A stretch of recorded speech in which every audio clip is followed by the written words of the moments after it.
Okay, so this next story happened a couple months after the last one I shared because things seem to drop in every few months, seemed to be the pattern in the beginning. Um, Give me enough time to integrate and adjust to the first thing I learned, and then the next thing would come, and then time to integrate and process that, and then the next thing would drop in. So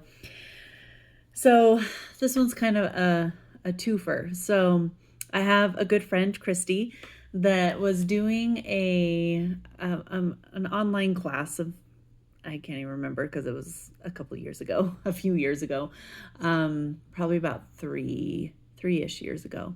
And one thing that I took from that class and continued to use, and I could share many experiences with this. But she had us, we were talking about spirituality, and she had us close our eyes and imagine being in our peaceful place, whatever that place was for us. So it could be the beach, it could be in the mountains, in your grandma's backyard. Like, it doesn't really matter. Whatever place where you can go in your mind. It doesn't have to be a real place. But someplace you can go in your mind and just be alone and be at peace. So I saw that place in my mind. And then she had us bring in Christ. And when I teach this to people, I always say it's whatever embodies unconditional love for you. So for some people, that's not Christ. It could be a ball of light. It could be, I remember hearing someone talk about doing this kind of thing, and that there was this person who had so many, like, she had no relationships that she trusted. Basically, she had never had like a good healthy relationship, and so it was her cat. For her, that was like, she didn't trust people. She didn't feel loved by people, and so her cat was the only person she felt safe with. So it can literally be whatever encompasses or embodies unconditional love to you. But in this particular exercise, we're all Christian, and so it was Christ. And just to, he came and hugged me, and I just felt like all of my anxiety just melt away. And it was just a really incredible experience, and that stuck with me. Um, and so I would use that every once in a while when I was in situations of high anxiety, or not sure what to do or whatever, imagining that place and imagining Christ coming to me and giving me a hug. Or in my peaceful place, there's like this pond, and so he'd like take my arm and we'd go for a walk around the pond or whatever. It was different depending on what it was I needed at the time. So that was something that I kind of had in my back pocket. That was one of the tools I would use occasionally. And then I went to another one of these meetings, right, where I'd met Mindy. It was another like similar event, and one of the speakers was retiring that year. Her name's Julianne Nagel, and so she was just speaking and kind of sharing like some of the big things she's learned, right, over the course of her career, and things like that. And she put up, it was, there was like a PowerPoint slideshow thing, and she put up a picture of, and it had 3 books on it. And she was like, these 3 books have just really made a huge impact in my life this past year. And I would highly recommend you read them. And when I looked at the slide, this one book in particular just slammed me. Like, I knew I had to read that book. and it needed, like most people, I think I had quite a long list of books that I wanted to read and that people had recommended I read, and all the things. And it's kind of slow going through the list of books. I'm a mom of young kids, 4 young kids, and my youngest was only a couple years old. And anyway, so reading wasn't like my number one priority. But when I looked at that slide, I saw that book, and there was just something like I knew it was a priority and I had to read that book now. And so I ordered the book, even though we were tight on money. And that's not something I'd go to the library and get books or whatever, but I was not like out building my own book collection, because I was just really stressed about money. But it was so powerful that I actually bought the book for myself. Like, I'm sure I thought twice, but I actually decided to do it. I didn't talk myself out of it because the impression was so strong that I needed to read that book.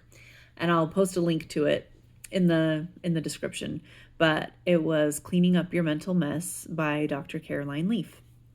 And she is a neuroscientist and has studied the brain for, her whole career, which has been pretty lengthy. And she wrote this book. I'm going to very briefly summarize. I would highly recommend, if you are able to read it and feel so inclined. This little video isn't going to really do it justice, but I'll kind of give you the main points and teach you what really was life-changing for me. But there is so much good information in that book. I have heard friends say it's a little hard to listen to on Audible because she is a neuroscientist and she does certain chapters really go into the science, and there's pictures of, brain scans and like all the things. And I got my degree in biology, so I just, I love the science. I love understanding the physiology of how it works, along with the almost psychology of it as well.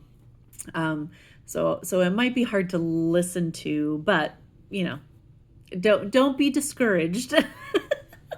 Because there's a lot of stuff that isn't super sciencey, and like there's a lot of it that's really easy to understand, as well as some that is, even for me was kind of like, whoa, all right, I'm just gonna keep going. I don't think I'm gonna understand that part, but there's a little, there's something for everyone in that book. So I started reading the book, and in a very tiny nutshell, what she teaches in Cleaning Up Your Mental Mess is that our subconscious mind, which actually she calls your non-conscious. She says there's 3 layers of the mind. There's the conscious mind, which obviously we're conscious of what we're thinking and, whatever drives, we make our decisions in our conscious mind and things like that.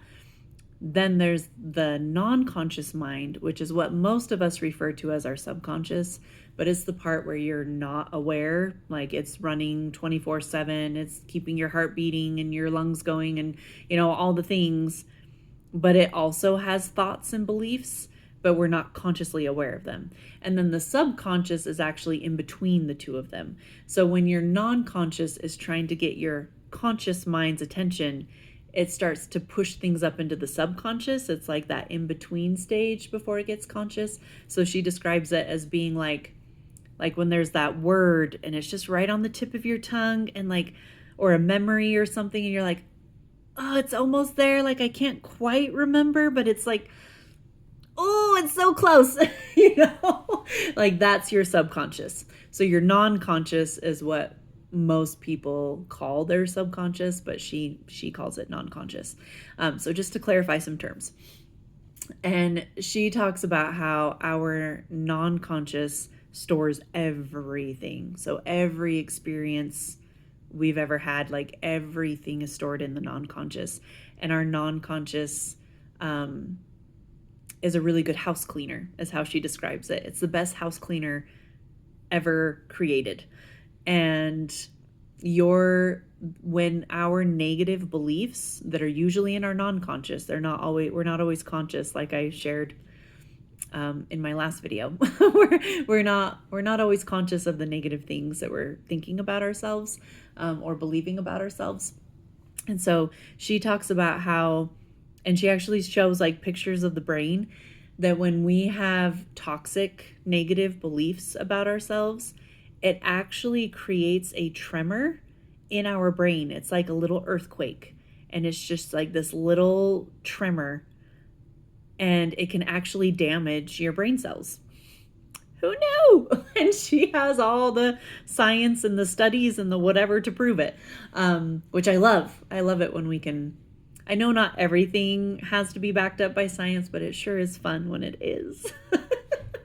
And so that these toxic beliefs are actually physically damaging, not just emotionally damaging, but physically damaging. And she found a way to get those beliefs out. She said that our non-conscious, like I said, is the best housekeeper ever created. And so when your non-conscious recognizes that there's some thought that's creating that tremor, that little earthquake that's doing damage, your non-conscious tries to get your attention. It tries to say, hey, we've got issues here. Like, we need to take care of this. It's causing damage. And the way that shows up is through feelings of anxiety, feelings of like not feeling good, kind of, depression, anxiety, things like that. And so she developed this process called neurocycling that helps you to identify what those toxic thoughts are and helps you clear them. And she has done studies, like multiple studies in all the right scientific ways, right? And they found that neurocycling not only helped people increase their like mental health and things like that, but it stayed that way. Even when they checked in with them like 6 months after the study or a year after the study, people's improvements were consistent. Like they stayed. It wasn't like, like weight loss. Like, oh, let's do this weight loss study, do this diet, and everybody drops all this weight. And then a year later, they've gained twice as much back. It's not like one of those things. Like the changes were permanent. And so I, having been made aware that I have a lot of toxic things going on in my non-conscious, I could see why this was a book I was led to. So I began neurocycling, and I'm going to explain how neurocycling works. And I also made an adjustment to it for me personally, that I'll share with you both ways. So if you decide to do it, and again, read the book. Like this doesn't even begin to do it justice. So, so the first thing you do when you neurocycle is identify like what it is you want to work on first. So if you know, for instance, that like money is a huge stressor to you, then you actually neurocycle about money for 63 days. And she has all the science in the book. Like seriously, this video would be so long if I shared with you all the cool stuff. There's so much cool stuff. So I hope you read it, or if not, get a hold of me and we'll just talk about neurocycling and why 63 days is important. Maybe I'll end up telling you anyway at some point in this video, but at this point I'm not going to. So you pick whatever thought it is that is causing you distress. And so we'll use money because that's a great example. So you pick money, and the first thing you do is you just sit. I mean, you have your notebook or journal or whatever. You just sit and you think about money, and you pay attention where in your body you feel the stress. So for me, when there are things that are really stressful to me, I often get like this wrenching feeling in my stomach. I don't know if any of you, have you ever had that where you just get like this, like this twisting kind of feeling, but it's like a wrench. It's really fast for me, like a whoo. And anyway, I don't love that feeling.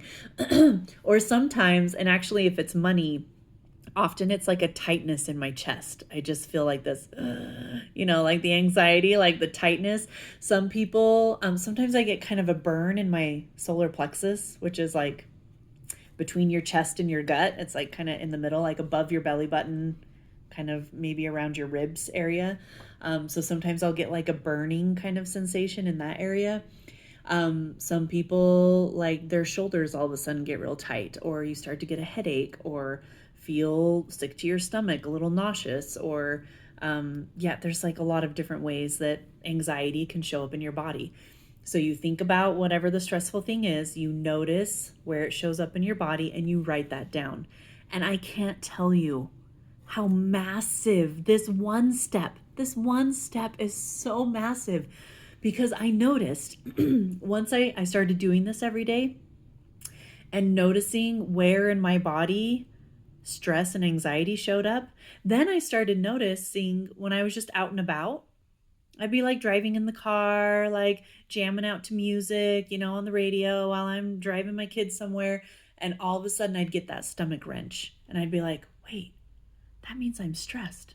What am I stressed about? Like, I don't even, I was just like singing to the music, like having a great time. What am I stressed about? And then I would replay in my mind, singing the song. And when I would get to a certain lyric, I'd get that wrench again. And I'd realize that something that the song was saying, there was something about that lyric that was causing the anxiety.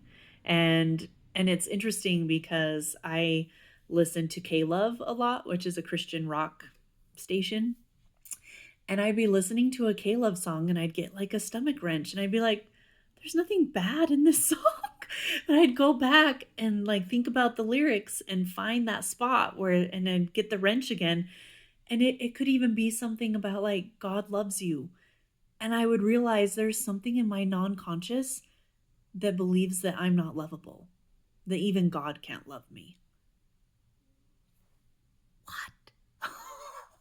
Because logically, right, with our conscious mind, we're like, oh, of course I'm loved. And of course, but it doesn't matter what your conscious mind thinks.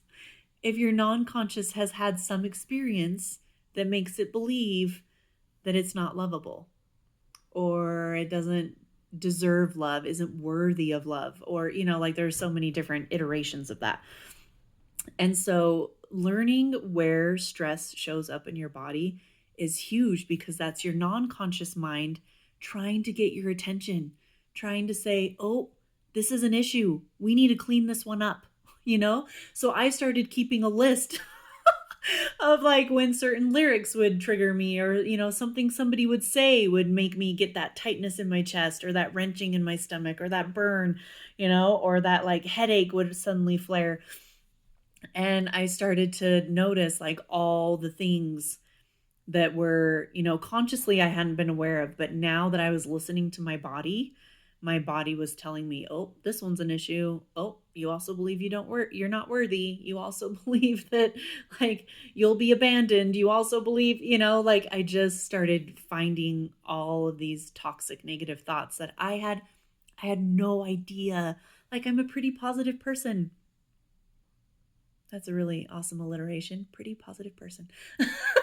I'm a pretty positive person, and I don't know. I have a great family. I just grew up knowing I was loved, but apparently I still had these negative beliefs that I adopted as a child because of probably some random something that didn't mean anything that I thought it meant, but my little brain decided, oh, this is what that means about me, and continues to replay it, but non-consciously, until I started to listen.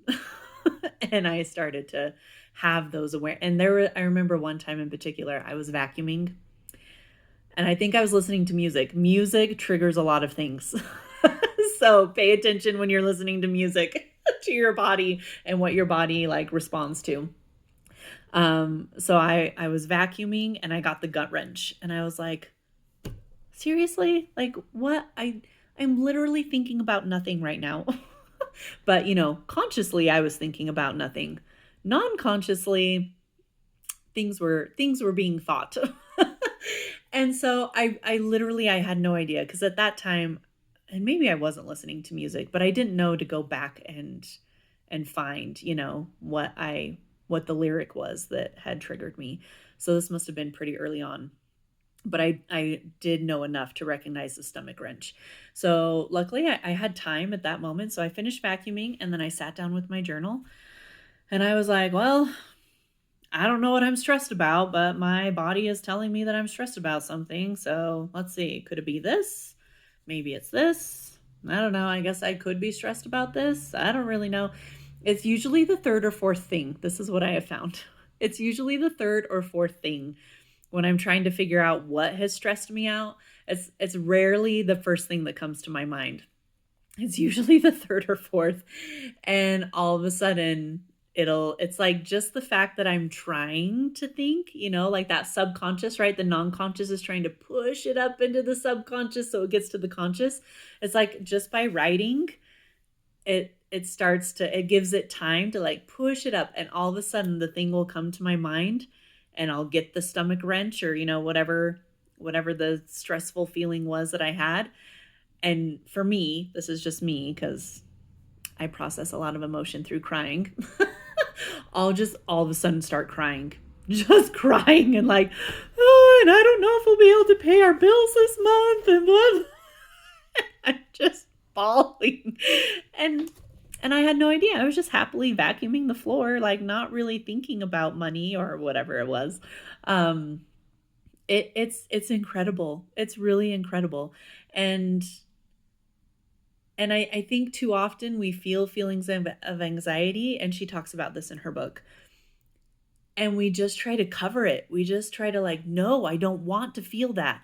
And whether we're using, and I'm not saying anything against medications. I know there are times when, and she says this in her book as well, there are times when like you need medication to get to a baseline because you're so far down that you can't neurocycle. You can't function enough to do any of the things that would be helpful, right?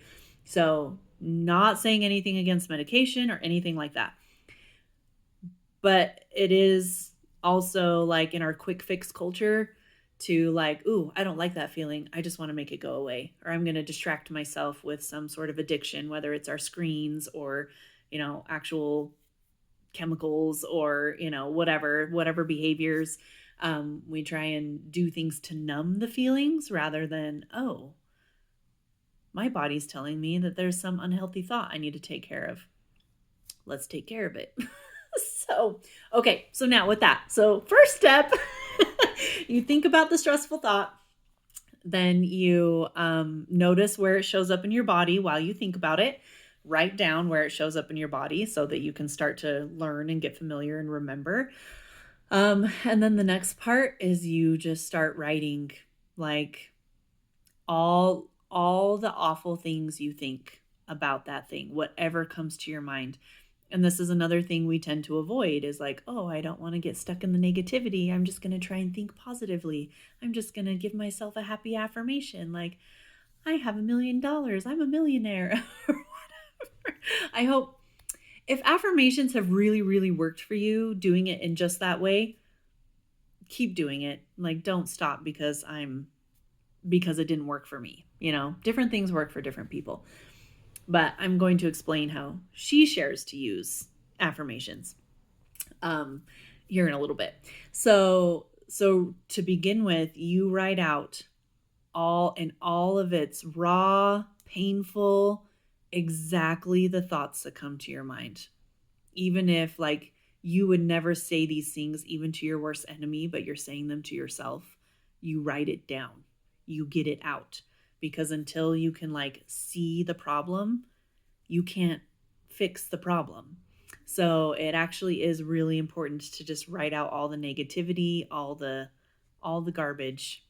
I had some pretty awful things I would say to myself, not realizing it, again, non-consciously. But as I started to write it down, and it would all just, my non-conscious is like, here you go. And it would just shove it up to the surface. And it was pretty sad. Some of the things I would say to myself or believed about myself. But you write all that out. And then you do a metacog. And I'm going to show you one of my metacogs. She has a picture in her book, and it looks way more complicated and intense. But a metacog, and this gets like your left and your right brain firing together, which is really important when you're going to be reframing and changing a toxic thought. So it gets your left and right brain firing together, and because it's both, you're organizing stuff and you're doing it in almost a picture form. It's not a picture. If you're like, I'm not an artist, don't worry. It's not. It's a web. And you've probably maybe done this in some of your other things. So in this particular metacog, I was neurocycling about forgiveness and lots of different aspects of forgiveness. So some was forgiving others, for certain things, and some was forgiving myself. So this particular time that I was neurocycling, I was mostly neurocycling about forgiving myself. That was kind of the focus, because you're neurocycling the same thought for 63 days. So you're really getting every little like nook and cranny and aspect of that thought. And that's kind of the point of doing it for that long. There are several other points that I'm not going into, but read the book. So I'm just going to flip my camera because, I'm so techie. I don't know another way to do it. So let's see if I can find the camera flip. I don't know that I can. You're kidding. Dang it. I can't. You're going to have to look at it backwards. Sorry. Here it is. So all the words are going to be backwards for you, but there's forgive myself. And then on one side, I put rest because I need a lot of rest. And I felt really guilty for needing a lot of rest. So I needed to forgive myself for resting. Forgive myself for time and how I use my time and all the ways I felt like I waste time and blah, blah, blah. Be, so forgive myself for who I be. And sometimes it's not all bad. So sometimes it may be like I need to forgive myself for resting and for how I use my time.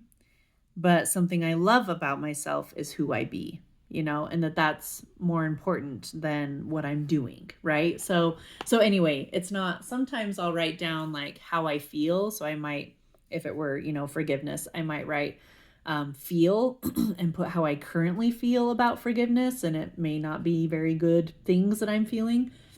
And then I'll have another little branch that's want to feel. Like, this is how I want to feel about money or about my marriage or, whatever it is you're neurocycling about. And so I'm kind of adding in like what I feel it should be or what I feel it could be, not just what it is. So anyway, so the metacog, you just put whatever the thought is that you're neurocycling in the middle, and then you just have branches coming off and then branches coming off of branches. And this one's pretty simple. I didn't have like other branch, because sometimes I have some where like I have this branch and then I have another branching off of that one and then another one branching off. So it can really get like as detailed as you want it to, as your brain would like it to. But the point is just to get it on paper and kind of in this visual way so you can see there's something about it for your brain where you can see how things are like interconnected or, these branches and these details. And I don't know, I can't remember because I haven't read the book recently, but read the book. And then you'll know all the cool things and why all of this stuff works and why it's so effective. And again, all the pictures and the brain scans, and she's got her proof, that's for sure. So the next step after your metacog is the reframe.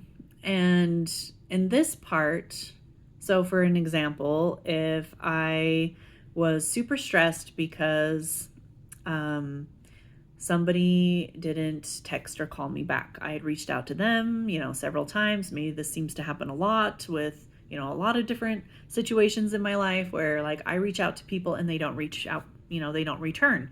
They don't get back to me or whatever. And it seems like they're ghosting me.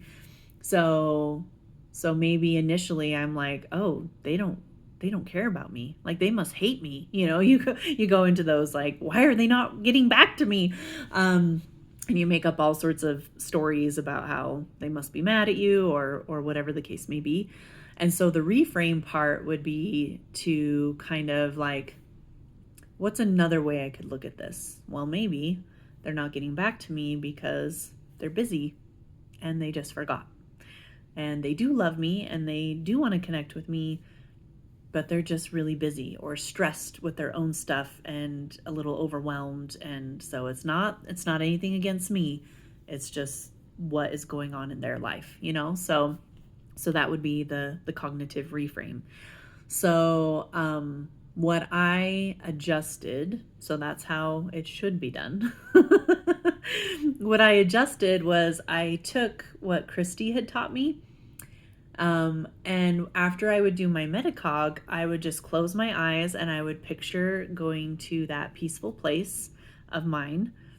And I would picture Christ coming to me, and I would tell him basically like all the negative stuff I had written down, right? Already. It was almost like I'd written out my prayer. I would tell him like, here's this thing I'm stressed about. I just don't even know what to do about this. I can't figure out a solution. Here's how it feels to me. You know, it's like the end of the world, all the stuff.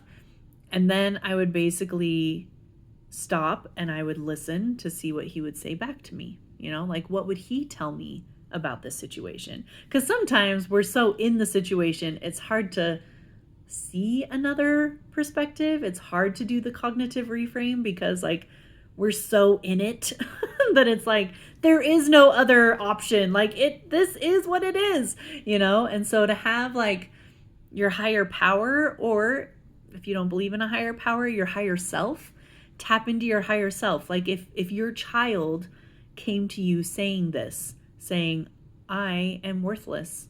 Nobody loves me. I'm alone. Nobody wants to help me. Nobody's there for me. What would you say to your child? And you do that same thing for yourself. So, you know, if this were my child saying these things that I'm saying, what would I say to them? So you kind of get into your like higher self perspective and write what your higher self would say. But like I said, if you have like a higher power that you feel connected to, some source of unconditional love, tap into that and be like, what would you tell me about this? I want to know what you would tell me.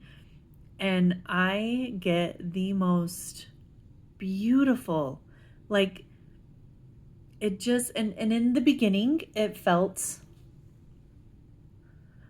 awkward, maybe. I don't know the best way to describe it, but I was a little nervous because here I am saying like, oh, this is what Christ is saying to me, you know? How do I know that's what he's saying to me? I don't know. It felt a little unnerving and like, is this okay? Is it okay that I'm writing down what I think he's saying to me? What if I'm wrong? You know, there's my perfectionism. What if I'm wrong? What if I'm making a mistake?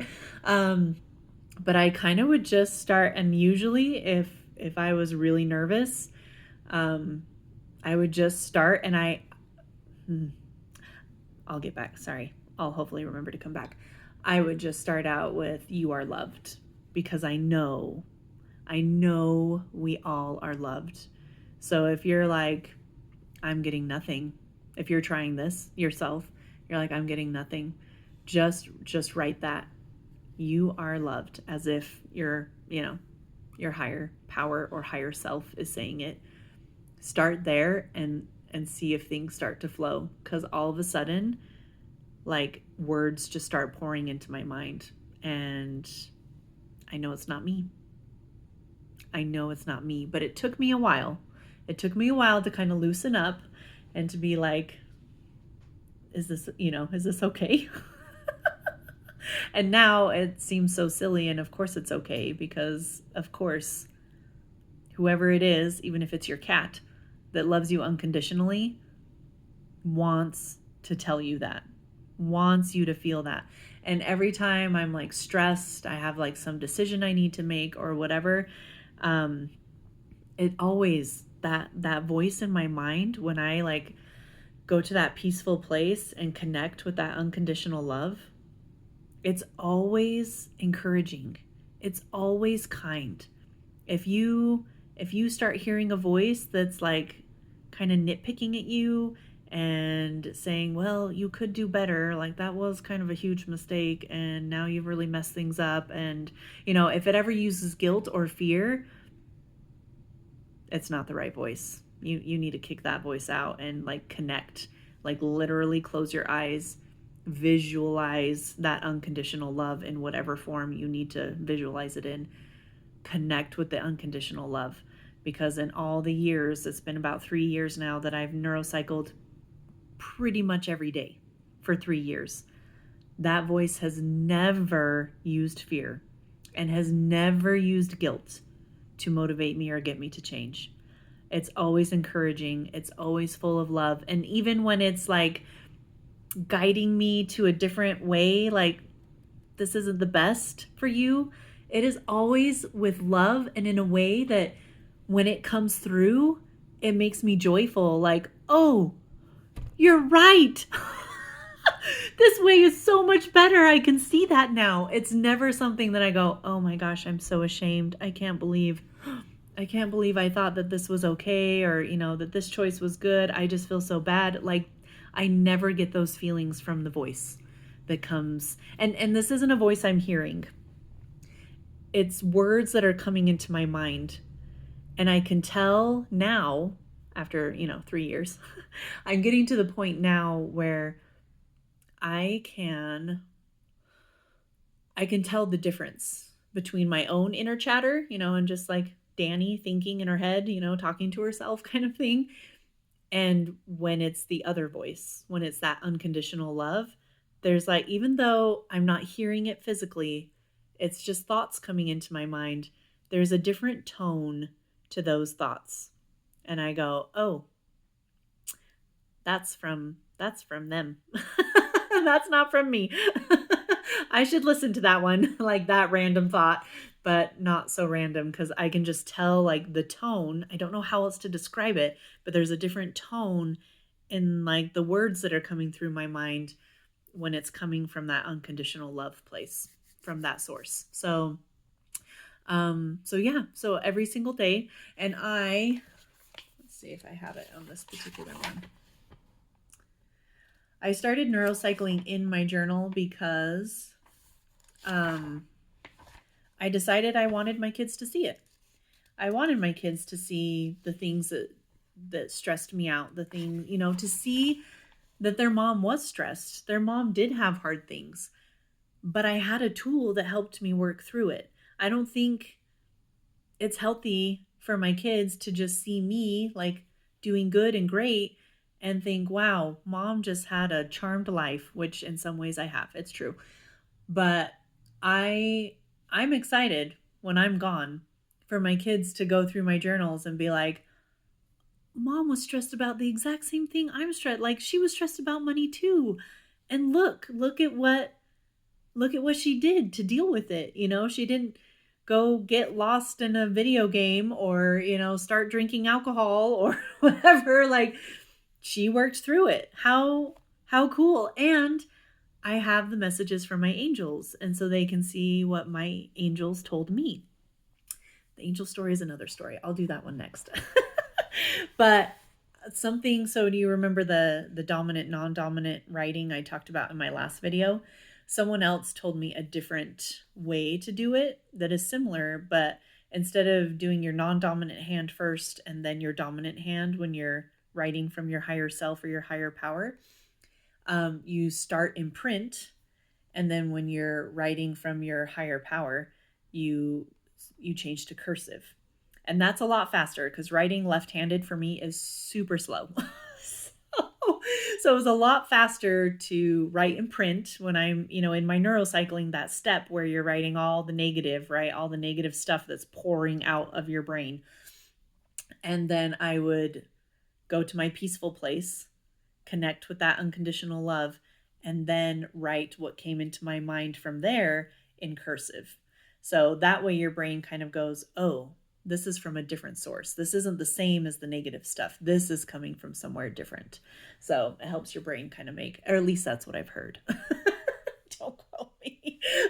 That's what I've heard, is it helps your brain kind of make the shift and like, oh, this is something different. So anyway, so you can see my cursive. Here I have my cursive. So I had the metacog down here, and then what I was told over here. So anyway, so that is neurocycling. So for 21 days, you do that full, all those steps. Think about the stressful thought, write down where it shows up in your body, write all the negative crap that comes to your mind as you're thinking about that stressful thought, and then do your metacog and your reframe. So essentially 5 steps. So you do that for 21 days, all 5 steps on that same thought. And then after the 21 days, you don't have to do all those 5 steps again because you've consciously shifted it and started making a new, reframed that thought. But super important not to stop there. For the next 42 days, so basically 21 days doing all the steps, and then 2 more sets of 21 days, right? That's the 42 days. So it's kind of like three 21-day sections. So that first section is all of the journaling, and then the next 2 sections is just maintenance and drilling it into your non-conscious. Because it's great if your conscious mind is like, ooh, yay, I've reframed this thought. But your non-conscious mind, it needs to continue to grow that new thought until it's really stable. And what's amazing is that then that thought runs non-consciously automatically. You don't have to think about it anymore. It automatically runs the positive new thought. How amazing is that? But the work that you have to do is that 5-step journaling thing for 21 days.